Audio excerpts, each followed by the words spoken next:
Okay, two questions real quick. What's your favorite battle on the card, or has it not been announced yet? Like what battle? Nah, that's easy for me. Okay. My favorite battle on the card is the main event, Hitman versus Ill Will. Okay. The same way. And elaborate why you feel like Ill Will is the best battler, because I heard you say that. Got you. So, Ill Will versus Hitman Holla is my favorite battle on the card because similar to like how I announced Hollow versus Ill Will, and I was just like, yo, I need y'all to understand that for RBE, this is a legacy battle. I'm humble enough to not assume that what I look at as a legacy for RBE's moment, RBE's event, RBE's catalog, RBE's work, RBE's years of putting it in, I could separate that from what I think is a battle rap legacy moment. Like let's say Hitman versus Cassidy, that's a hip hop, not even battle, that's a hip hop moment. You know what I'm saying? But for me, Hollow and Will, regardless of how anybody feels, is a RBE legacy moment. That's how I feel about Hitman vs. Ill Will, because it's something I've been talking about since like 2018. Literally been gunning for that battle since like 2018. You know what I'm saying? And that patience has finally paid off, and it just happened to pay off with the best timing anyway. You know what I'm saying? But that's my favorite battle on the card. Those are two friends of mine too, so there's a little bit of like a personal thing there too. You know what I'm saying? Like battle rap could be done. Every league could be gone. Battlers could be moving on to other shit. And I'll still be in touch with Ill Will and Hitman. You know what I'm saying? Like, those my niggas for real, like in real life. So I got that personal part of it too. And then even from a talent standpoint and how electrifying I think that matchup is, which is why I wanted it for all these years, that's my top guy. And not just saying that because it's the main event. You know what I'm saying? Okay. Now, the Ill Will thing that you asked me. So when you see me publicly, and that's not new. Yeah. I've been saying that for a long time.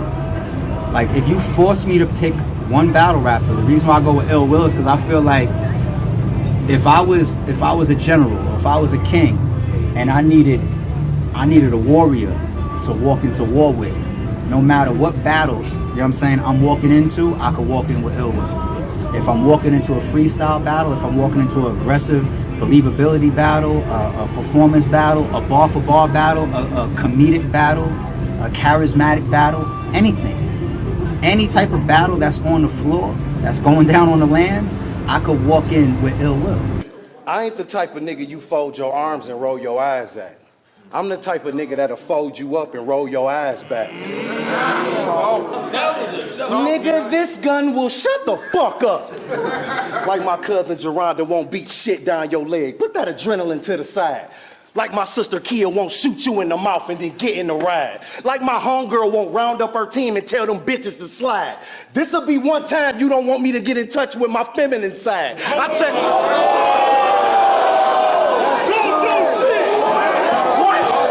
When you look at certain battlers, you look at a Chilla Jones, we're gonna say his pen, of course, but if you get more granular, you're gonna say, you know, his scheming. You know, you're gonna look at certain people, like let's say Arsenal, you might say his disrespect. You might look at like Chef Tress, some people gonna jump straight to freestyle ability. You know what I'm saying? So I feel like we look at a lot of battlers and we almost pigeonhole them to their strengths. Ill Will can't be pigeonholed to a particular strength. Let me say this real quick. I feel like you kind of, I ain't gonna say rebranded him, but he had a lot of big URL battles. He just battled John on like Summer Madness 10. That was just a few years ago. And I got him winning that battle, and he obviously battled a lot of people. I think he battled Briz and maybe Arsenal, some other people battled Clips. So he's battled a lot of people off the platform. But I feel like he started to finally get the respect he deserved on your platform. Because I still feel like even though he was battling, I felt like people might have felt like he was like under Calico and just kind of like just a Midwest guy. He wasn't up there with the Verbs and the Hitmans and the Calicos and the Big T's at the time. And I still, even though he was talented, there was always this question about, yeah, he's top tier, but it's like, is he really top tier? And I feel like when he came over here, now it's like, oh, look how great Ill Will is. It's like he's always been great. Like he's always been crazy. Before I answer that about Ill Will, I could give you other examples of that with other battlers. Just how I feel, my opinion. Sometimes you can appreciate a battler more despite their clear-cut talent based on the energy around them, the situations, the branding like you mentioned, the matchup style, the push in the promo when Smack says, you know, Tay-Rock, this is my gunner, to the fans, that means something. You know what I'm saying? Or this is my shooter or whatever.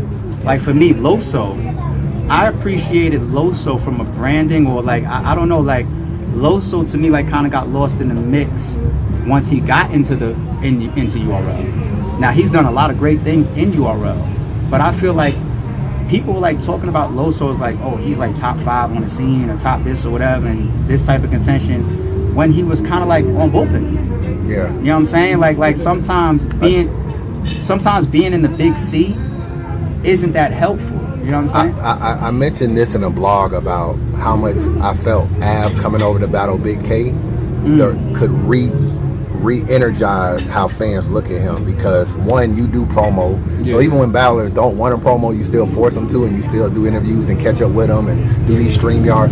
So, and I felt like, okay, we never seen Av in a Blue Room or even on a Believe Music Hall, and I was like, in a different environment with a different type of marketing, people may look at Av differently. And I felt like it's interesting you say that, because there are a lot of battlers like that, and you are right. At one point in time, Loso was the hottest battler in battle rap for up and coming, and then he went from being a big fish in a small pond to a small fish in a big pond. And not just to pick out Loso, there's a lot of battlers I think that's like that. You know what I'm saying? Where whether they're stronger inside URL or stronger inside RBE or stronger inside Bullpen or stronger inside King of the Dot. There's a lot of battlers that's stronger inside King of the Dot, for example. Can Pat Stay fully be appreciated anywhere other than he was in King of the Dot more than no, that's gonna be his top appreciation right there. Look at Diz. Diz is always gonna get his most appreciation outside of like an RBE or UR. Even if Diz came over here for 5 battles straight, it wouldn't matter. You know what I'm saying? So it just, that happened with Math to a degree on RBE. But if you speak about Ill Will specific, like there's interviews of it, it's on 15 Minutes of Fame. People don't know. Ill Will even got to a point where he was quitting. It was right before the Math battle, as a matter of fact. That was in Club Drum. He kind of quit. And I went to him, you know, I kind of, you know, talked him into coming back to battling. I upped the bag a little bit. He's on camera talking about it, you know what I'm saying? Because Ill Will is like really one of them guys, like despite how much charisma he has and how much he could be a crazy promoter and how much he's a crazy talent, there's just so much in battle rap that he's one of those rare guys that be like, I don't give a fuck about none of that shit. Matter of fact, I'm good on y'all. He's the guy that has the strength to walk away from a lot of bullshit that people will get on their knees for. You know what I'm saying? Where people don't have the strength to like stand up to certain shit or walk away from certain shit, Ill Will in a split second. You know what I'm saying? So even when I saw that in him, and I think maybe kind of like when I came at him with that type of, I guess, angle back then, maybe he respected it, maybe he appreciated it, and then I started giving him the type of matchups that I think that he appreciated, he respected. You got Daylight around that time, you got Math around that time, you know what I'm saying? So he's getting good places, getting good looks. He starts to be the co-main event or the main event of cards. I start, you know, as the owner, as the top guy in RBE, as a shot caller in RBE, I start saying that this is my guy, this is who I'm pushing, this is who one of the people you got to see over here, and then we just collab to just grow. You know what I'm saying? So it's not. Sometimes it is where you're at. Like I could reverse it now to be fair. You know, when Beasley went up to champion, he said Easy the Block Captain even made a rare appearance. That's true. He was on RBE before URL, but RBE didn't do the right thing or didn't move or progress with him. We didn't, and maybe we should have, but we didn't. You know what I'm saying? None of them was on RBE before URL. Drake, that's a bunch. It doesn't matter. It's not. It's the classic cam line. Like, give me that, little nigga. You wasn't rocking it right. It happens in both directions. So I don't want to hear nobody complaining when they did something better than me if I do something better than them. It happens in both directions. You know what I'm saying? And at least with me, I can speak for myself. If I do something better than you, I come with also a genuine thing behind it as well. Ill Will ain't walking around thinking that ARP just look at me as business. Even though when we sign them contracts and we do the deposits, it's business, but he ain't looking at me like, oh, I'm just a dope rapper that sells his pay-per-views. He know that's not the case with us. You know what I'm saying? So all that shit, the dealings, the business, his talent, you know, my backing of it, the way I came at him even when he was quitting, my appreciation for him, his appreciation for me, and then putting him out front like he deserves to be, that's what you get. Chris Bias. Man, subscribe to the channel, man. Don't be a hater your whole life. Chris Bias.